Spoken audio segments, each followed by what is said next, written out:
Bonjour à tous. Aujourd'hui, débriefing comme tous les lundis du match du Racing Club de Lens. Et là, c'était déplacement du Racing Club de Lens à Monaco. Vous êtes prêts? Allez, c'est parti.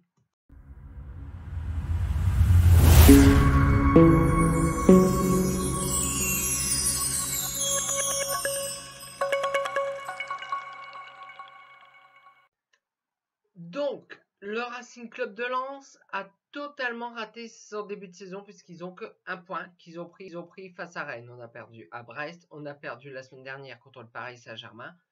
Si je tiens la personne qui a fait le calendrier entre mes doigts, je l'étrangle parce que Rennes, c'est pas mal. On a fait match nul à domicile contre Rennes. Mais déplacement à Paris. Et plus là, déplacement où? À Monaco. Ce n'est pas sans faire un jeu au club, ce n'est pas un déplacement à, par exemple, à Metz ou voilà, une équipe de cette acablie de cette taille-là, quoi. Mais non, ils ont donné tous les plus gros tout de suite, quoi.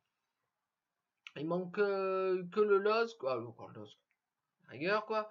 Mais que Marseille, le LOSC, allez, on va un truc pour dire que, voilà, au niveau des grosses équipes. Bon, soit, déplacement donc très compliqué pour le Racing Club de Lens à Monaco.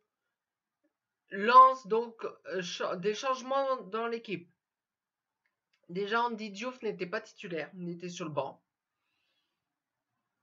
Pourquoi, je ne sais pas. Donc, c'était qui? C'était Spearings à sa place. Donc c'était duo Salis Abdul Samed et Stijn Pering. Excusez-moi, je ne vais pas dire son prénom. Stijn Pering. Voilà, l'ancien joueur de Toulouse. Et donc au milieu de terrain, plus la défense, bon, habituelle, avec, comme je dis toujours, les masterclass. Si ce n'est que Tiemislav Rokoski n'était pas là. Il est blessé. Bon, est-ce qu'il va être de retour pour Metz après la trêve? Je pense que oui, parce que je pense même qu'il part pas en sélection avec la Pologne. Donc, qui était à son poste? C'était Florian Sotoka, en piston droit. Il a déjà occupé ce poste, donc Francaise s'est dit, bon, on va le remettre, hein, j'ai pas d'autre solution. Sachant que dans la journée, le cardinal qui aurait pu occuper ce poste-là, il est parti. Alors, je sais plus si c'est samedi ou le vendredi. Voilà, le vendredi, je dirais, ou peut-être même le jeudi. Il est parti de Lens en prêt vers je ne sais plus quel club. J'ai pas retenu, même sur le moment, je me suis dit, mais qui est-ce qu'on va mettre à droite en piston droit? Bon, lui, c'était pas non plus l'assurance touriste, que non loin s'en faut, comme disait ma prof de français à la fac. Mais là, donc c'était Florence Toka qui a déjà dépanné à ce poste-là. Le match, on s'est fait marcher dessus du début à quasiment la fin, dessus par l'AS Monaco. On a fait un match, je vous parle même pas, plus que dégueulasse. Des rencontres comme ça, comme il y a eu là, je n'en ai pas connu depuis qu'on est remonté en Ligue 1. Ça fait 3 ans. C'est la 3e année. C'est la 4e année. Il y a 3 ans qu'on a été en Ligue 2. On est remonté. C'était un match horrible. Ça veut dire, bon, je vais pas faire de dessin. Déjà la communication entre les lignes. Le milieu, la défense et l'attaque. Bon, l'attaque, c'était la nouvelle recrue Eli Wahi. Donc, Eli Wahi, attaquant, on a payé 30 millions. Alors, je reproche rien du tout à Eli Wahi. C'est un excellent attaquant qui nous vient de Montpellier, mais qui aime la profondeur. C'était le profil recherché, c'était un profil à la Luis Openda avant qu'il parte du côté de Fribourg. Fribourg? Ouais, Fribourg, je crois. Bref. Mais il y avait un problème de communication entre les lignes. Je veux dire, notre défense, comme je dis toujours, masterclass, a été à côté. Notamment le premier but. qui arrive dès la 24e. Alors, je ne sais plus par qui, Singo, quelque chose comme ça. C'est arrivé sur un coup de pied arrêté. Sur un corner. Et ça a été... C'était qui... Le marquage, que ce soit par la défense ou même par les milieux qui redescendaient, comme par exemple Spearings, qui redescendait. Il n'y a personne qui était sur l'attaquant ou le joueur monégasque qui a pu placer sa tête assez tranquille au fond des buts de Bressamba. Bressamba qui pouvait rien faire, qui était complètement de l'autre côté. Voilà, c'était là-dessus, rien à reprocher à... Sur ça, rien à reprocher à Bressamba. 24e minute, hein. Ensuite, on en prend un autre autour de l'heure de jeu, hein. 60e, 60 l'heure de jeu. C'est 3e. Ensuite, on reprend avant la mi-temps, donc autour de 35e, 36, dans ces eaux-là. On reprend un deuxième but par Golovin, cette fois-ci dans le jeu. La défense aux abois, la défense, le milieu aux fraises.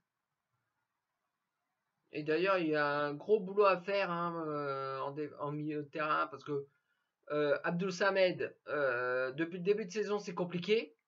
Il est orphelin de Seko Fofana parti en Arabie Saoudite. Donc, là aujourd'hui, c'était Spearings à côté. Alors, sans tirer sur Spearings, mais j'ai peur pour lui que c'est cramé. Parce ce n'est pas Seko Fofana. Il a remplacé... je sais plus son nom, allez. Ah, je sais plus. Bon, c'est une regrosse qui en principe occupe le poste de Seko Fofana. Andy Diouf. Ouais, c'est ça, Andy Diouf.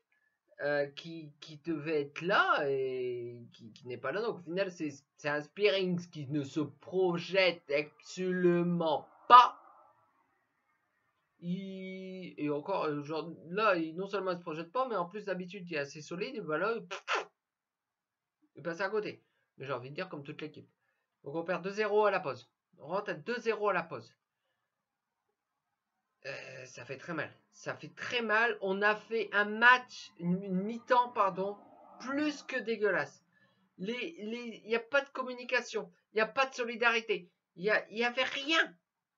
Rien du tout. C'était un match 100. Plus que 100. C'était niveau Ligue 2 d'il y a 4 ans. Et encore. Ça fait des meilleurs matchs de Ligue 2 à l'époque. Hein.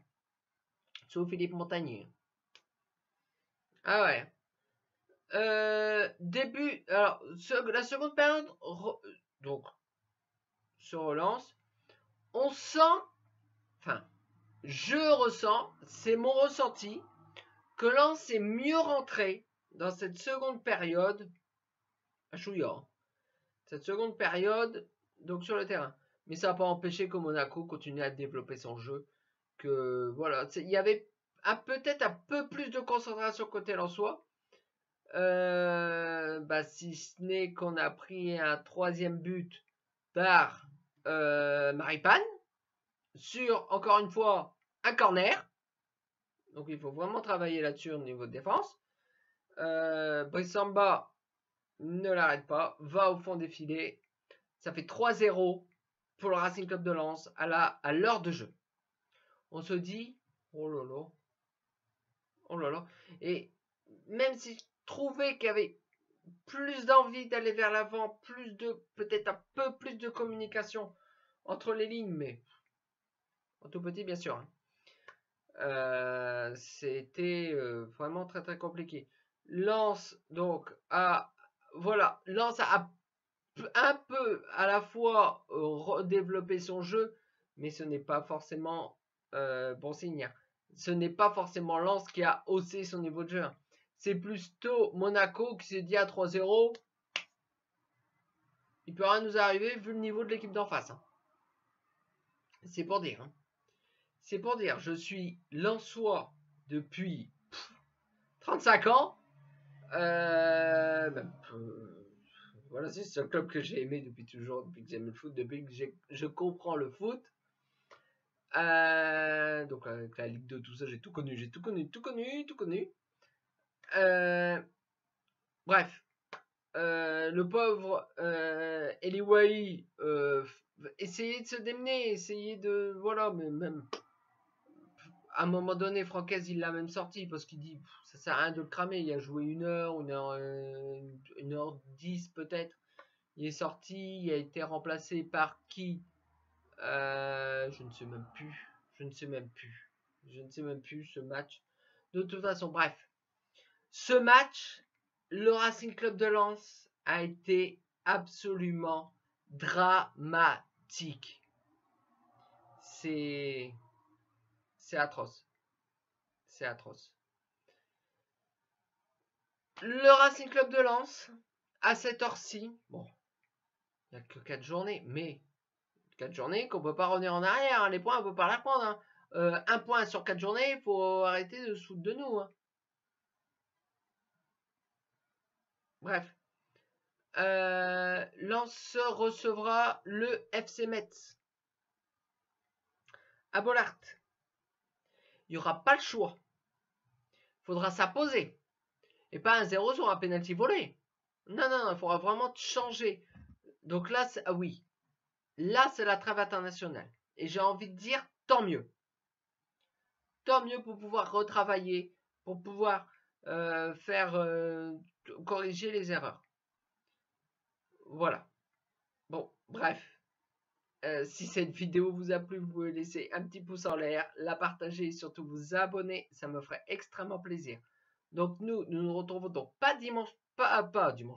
lundi prochain, parce que en fait c'est la trêve internationale, donc c'est les sélections.